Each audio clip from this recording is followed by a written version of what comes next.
Okay. What's up, everybody? So, yeah, I'm trying this YouTube thing out. Okay, so one of my shows, I watch TV to escape, okay? But there are some shows that get me, and I'm entertained by them. And I'm also just always intrigued, confused, all the things, right? So, I was watching Love After Lockup, which is a show I've been watching for years. Okay, because I don't like to go out on Friday nights because my job is one of those where you work hard all week. I mean, exhausted all week, and I just like to come home and just release, right? So I watched Love After Lockup at 9 o'clock. Okay, there's so many things about Love After Lockup that are problematic just beyond regular reality TV. And I don't mean problematic. I don't know the way other people use it. I mean, like, so deeply ironic in the scale of things in the United States. Like, a show like Love After Lockup is overwhelmingly full of a white cast of convicted people. Okay? Who served time in jail, so on and so forth. There are a few black people here and there. And sometimes when there are people of color, they're usually with a white person. That is not representative of our prison and jail population in this country. It's not. Proportionally speaking and statistically speaking, more black people are locked up than any other group, despite our population. So when I watch a show like this, knowing that black people who come out of jail and prison really do struggle, and I see this cast, and granted, I don't know how much they get paid per episode, but I know it must be easier to be on a reality TV show than it is to put on your job application that you have been in jail for the past 5 years to make up for the gap in your employment history. I do know that. I do know that also it can gain you a social media following that can get you a check that a regular job could not. And so when people, so even as I watch this, I'm just going, this is incredible because these white people have come out of prison, including some of the ones that are like dating people while they're in prison. Um, like Kevin, okay? Um, and I'm just sitting up here like he admits, oh, I was in prison, and he's living in a house, has this car or whatever. These white people own homes, whole houses. Okay, let me tell you something. I have been to college and graduate school. Okay, I don't own a home. These people can do that. So that already tells you how capitalism, how credit works, all this stuff. Well, the banks do it through the computer. The computer has everything. The computer has your race, the year you were born, your social security number, your zip code, everything. Even there's no such thing as a blind loan. Like, cut it out. Like, cut it out. And so when I watch this, I'm just like, this is really just another way to promote white privilege and white access to money. I mean, because all white people aren't wealthy, but white access to money, clearly. And that aggravates me because, like, when I hear people saying, "Oh, you know, I probably spent a total of $40,000 giving money to such and such," and I'm just sitting up here like, where in the hell did you get this credit line from? Where? Because I work and can't get this kind of credit line. Like, what? I'm just trying to understand. I really am just trying to get an understanding. But anyway, so speaking of credit, speaking of what helped spark this. All right, Taylor and Chance. Taylor with an ER. Taylor and Chance in Missouri. Taylor, I've been watching this for some episodes, and I feel for you. I do. I think you and your twin sister Bobby had a good relationship. I know she's in rehab and coming back home, and she, relapsed, and that happens with people on drugs. Um, but Chance, the fiance, the boyfriend, the man she was talking to when she was in prison, really as kind of a rebound from the man that she lost, who she loved, who got killed in a car accident, which is sad. All respect to the dead. I am here to tell you that everything about Chance, I can't prove it. I'm not saying it has happened, but it just gives me very likely to be controlling and abusive and physically abusive tease. Okay? Any man that goes around making decisions without asking you, particularly with big decisions. I'm not talking about, oh, he went and bought a ring for your engagement, whatever. I'm talking about buying a car, buying a house, um, and then just going to make you work with it, particularly when you have three other children who are not his. That that just seems like a very, very dangerous and quick fall that you are headed for, hun. I'm sorry. Him putting your sister out in the garage, who had been taking care of your kids when you were at work, because she's your sister, had gotten out of jail, was trying to get on her feet. Y'all were essentially helping each other. There is nothing wrong with that. But there is something wrong when the man you bring home, who is not their father, not any of their fathers, comes home, had already started when he was in jail talking on the phone to you and telling you about how he didn't want Bobby at your house in your name, your sister. And why is he so concerned about this child, this girl, needing her own room to the point where you put her aunt, an adult, out into the garage, which I think is a heavy reason why she relapsed. I'm concerned about any man that wants, some 9, 10, 11-year-old girl in her own room. You are that concerned with her in space? Those girls have been operating in that arrangement for some time. They would not die. And if that was the case, their mother should make that decision, not you. Now, I'm not saying it has happened. I'm not saying it's going to happen. But I am saying that doors being left off hinges, stepfathers sexually abusing their stepchildren, particularly the girls, that pattern of isolating your family, that pattern of appearing to be love bombing your child until some big secret breaks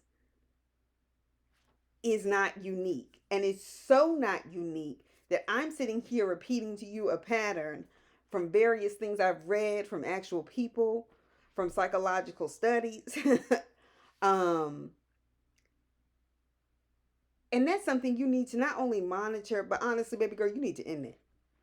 You have got to end that before it becomes something that your daughter will not be able to forgive you for later. And if you don't feel comfortable kicking him out of your house, then you can just simply call CPS or the police and just say, look, I don't think my kids are in a good situation anymore. Women are usually the ones pushing marriage, right? Men are not. I'm not saying that men don't want to get married, but I'm saying the person is usually the overindulgent one when it comes to marriage. The fact that Chance is pressuring Taylor to the point of, I want to hurry up and get married. I want to hurry up and get married. I want to hurry up and get married. Let's take out a loan for a wedding. If you got to take out a loan for your wedding, you need a smaller wedding, another budget, or take a beat until you have the money. Because you can clearly go down to the courthouse. You can go to your church, if that's what you do. And pastors, real pastors, I'm not talking about mega church preachers who never get close to their congregation. I'm not talking about them because that's not the majority of preachers. Will do your ceremony. Many of them, half the time, won't even take money, or have a fee, or if you give it, they're grateful, but God's word. Anyway, so there are other ways to do this. I think he is trying to hurry up and put you in a situation that you feel stuck in. And the fact that you are pregnant with another child, this will be your fourth child. His first reaction was, suppose it's a girl. Now, typically, and coming from a big family with a lot of girls, it is likely that a man, will want a boy. That happens. Women want boys. But me not trusting his relationship with your young daughters made me go. It just gave me a moment for pause. I'm still pausing. Take it how you want. Okay, so that's one thing. I'm gonna need you to get out of that. And I'm not trying to even shame you out of it. It's just because I know that you internally know. That's why you're so hesitant. That's why you sound like you want to cry a lot of times. I think you're more stressed now that he's there than you were before when he wasn't there. I know you don't want to be alone, but girl, it ain't worth the hell he about to put you through, or at least what I think he about to put you through. These patterns, sorry, have been consistent over and over again, psychological study after psychological study after psychological study, prosecution after prosecution after prosecution. I'm just telling you, baby girl. I think you're a good person with a good heart.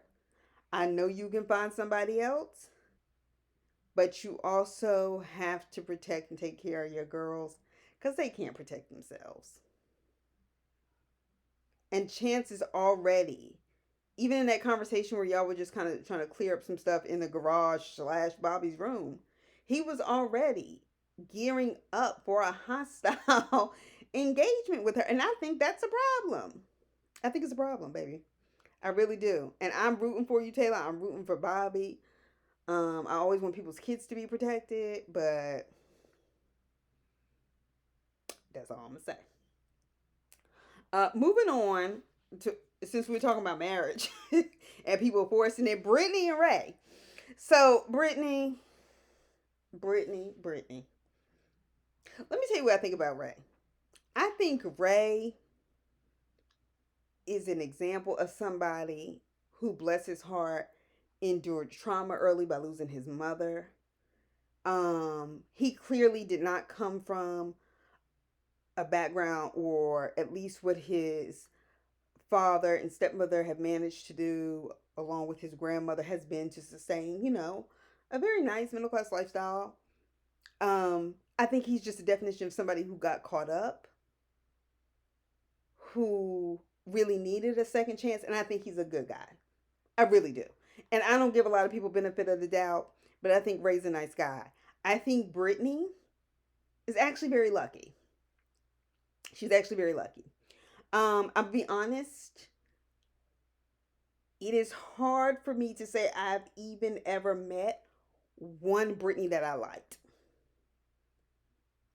I don't know what my experience. I've had bad experiences with girls named Brittany. I am just so tired of watching her as this sort of entitled brat. It's just it just gets on my nerves. It just gets on my nerves. And clearly, even as I watched this show, I was like, dang, y'all went from getting engaged to now y'all get married to it. I mean, how long was this engagement? I feel like they just got engaged and now we talk about a ceremony. I don't know. Maybe they're trying to do it for the taping. I don't know. But I think, Brittany, you need to chill. I think Ray is a good guy. And I think you might just want to go ahead, take a beat, and be grateful for what you have. That's all I'm going to say. Because I like Ray. Amber and Puppy. Amber and Puppy. Amber and Puppy. This really went left. Clearly, when you start putting your hands on people. And two best friends who came out of prison. I always thought there was something strange about their relationship. I find Amber one of those people, though, who has the ability, in spite of her emotions, up until this point, of course, in spite of her emotions, she has the ability to reason, to think about what's good for her, what's bad for her, to cut something off, just like she did when they were out and her boyfriend started showing out and trying to get attention and basically trying to gaslight her. She cut that relationship off. Period. Amber and Puppy were clearly in a lesbian relationship. I don't think Amber wanted the relationship anymore, but they're still friends. I'm not sure if Amber's one of those women who were engaged in gay behavior. I don't like to categorize people. Engaged in gay behavior while she was in prison and now she's out. She, wants to go to a heterosexual lifestyle. I don't know. Um,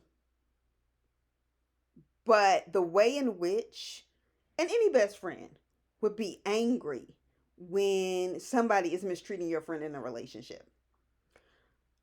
And I think the anger with which she had against Puppy, to the point where she's putting her hands on her, she knows she's pregnant, she's mad that she's confronting her man, and Puppy is just not having her back while she does it. Baby. Baby. I don't know if y'all still in love. I don't know what it is. I know Puppy, hear me and hear me well. Whatever you decide to do, go through with the pregnancy, not marry this guy, whatever it is, you need to get you some therapy and get you some therapy quick. Because you need help. She always looks very sad. And honestly, I find Puppy depressing to watch. I think Puppy is like a lot of lesbians who don't feel comfortable saying that they're a lesbian, or they love to engage in the sexual behavior of a lesbian, but they think it's socially acceptable to only have a male partner publicly. And so what they end up doing is they end up getting in these abusive relationships with men. One, because men who are quick to commit oftentimes like that and become clingy real quick, the way they would want to hurry up and have a cover up, are oftentimes abusive. That's why she's with this guy who had to get served for a divorce, who has a whole nother wife who wants a divorce, who asked her to marry him knowing he was married to someone else. Like, she's still in love with Amber.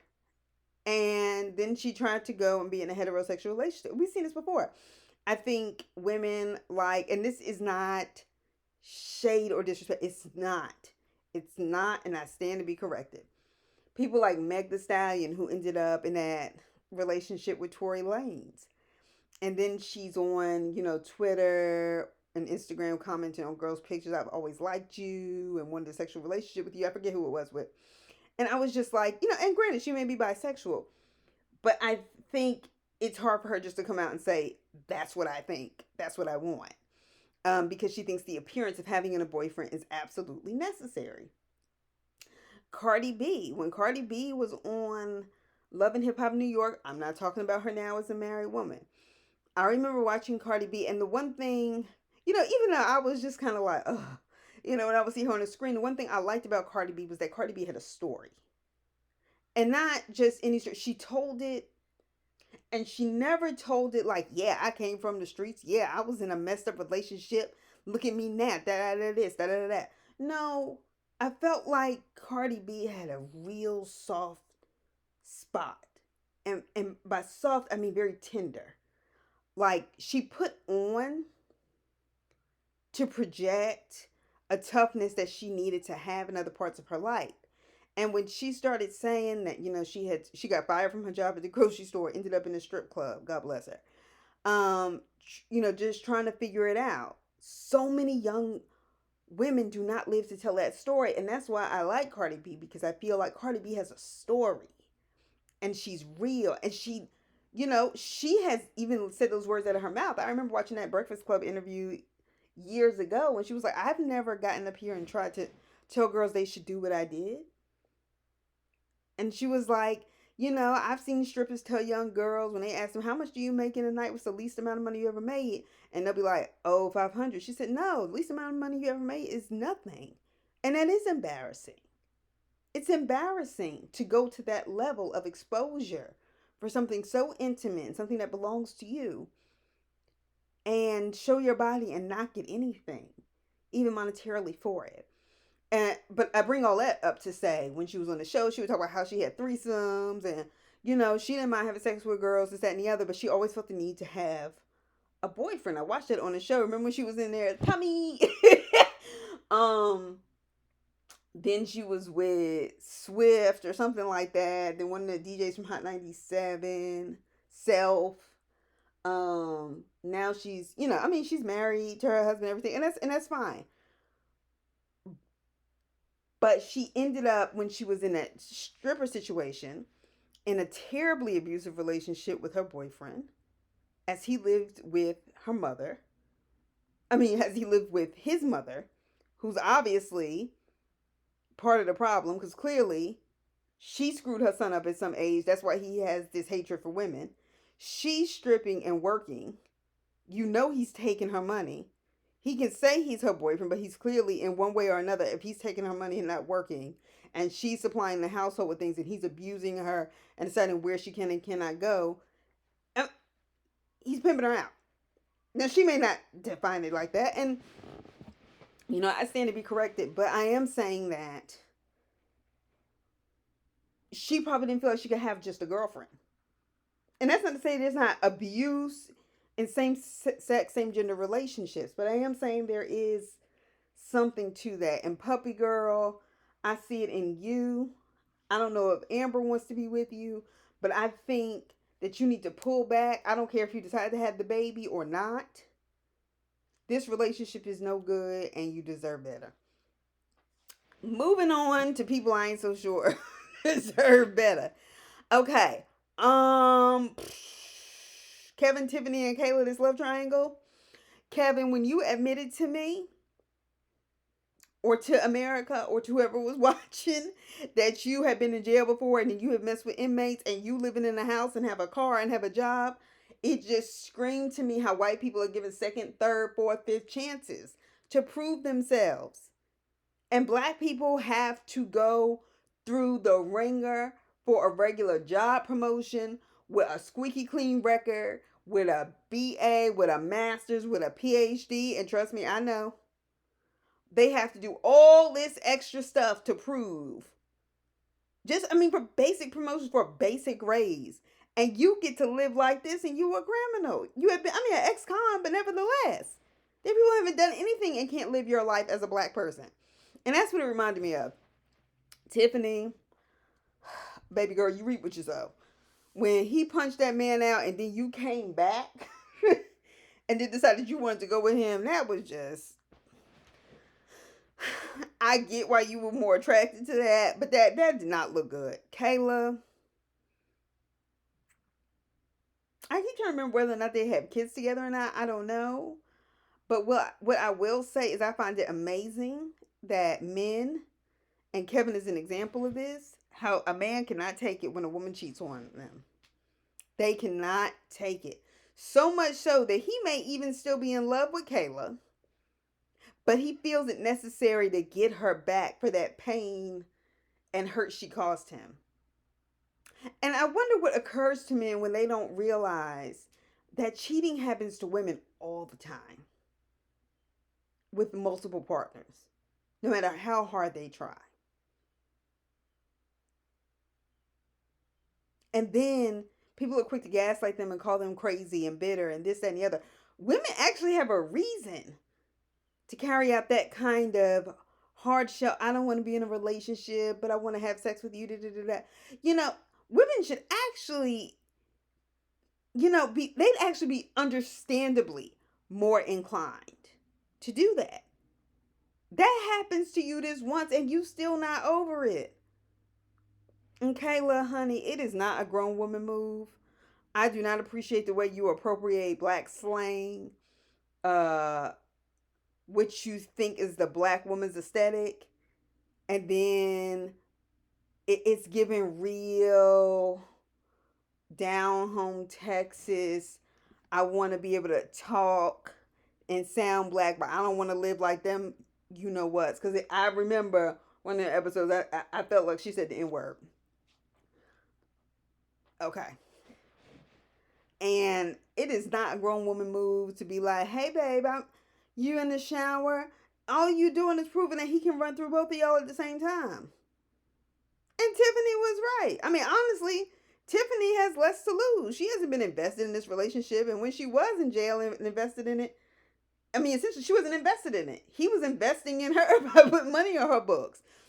So even that, put money on her books, even that in and of itself is like, she can walk away from this and not feel like she lost. But if you are doing that kind of petty stuff, which was so staged, I'm not even acting like this stuff is real, but I'm just making a point. I know that a lot of this stuff is staged. Most of it's staged. Kevin, Kayla, go somewhere. We don't want to see y'all next season. Okay. Chaz and Bronwyn. And this is gonna be I have never seen two people. No, I have seen people. I have seen people that's disconnected and together. The kind of people you see together and you go, what? I want Bronwyn just to be honest. It's like Brawny paper towel. Bronwyn just to be honest and just say, look, Chaz, I was in prison. I was bored. I'm sorry, but I really want to get this to know. I told you I wanted to be married, but I really didn't. I didn't. She came out. You could tell she was not sexually attracted to him. When she cried when it was time to have sex, I could tell you right then. And I didn't feel like it was, some traumatic experience she was reliving, this, that, and the other. She did not want to touch him. She did not want to touch him. She thought it was gross. She is trying to get her education. Chaz forcing that flirting. Her getting mad that he has been talking to somebody who piqued his interest about what she might be into, when one of the things that he's said over and over again that has concerned him is this whole idea that she doesn't move back to Kentucky, she'll go back to her old way of life. Baby, Chaz, she gonna do what she want to do, and I'm gonna need you to take this L. I know you've been married several times, so honestly, it kind of seems like, with the exception of the one who passed, that you're just not good at this anyway. And you're also not good at picking. Because this is hard to watch. It's cringy to watch. Y'all are not equally yoked. Y'all are not compatible. Y'all are not each other's type. And it just bleeds through the screen. And it's just hard to watch. But anyway, that's my thoughts on Love After Lockup. And that is a show I enjoy watching, just, to watch on Friday. But anyway, those are my thoughts. We'll talk soon.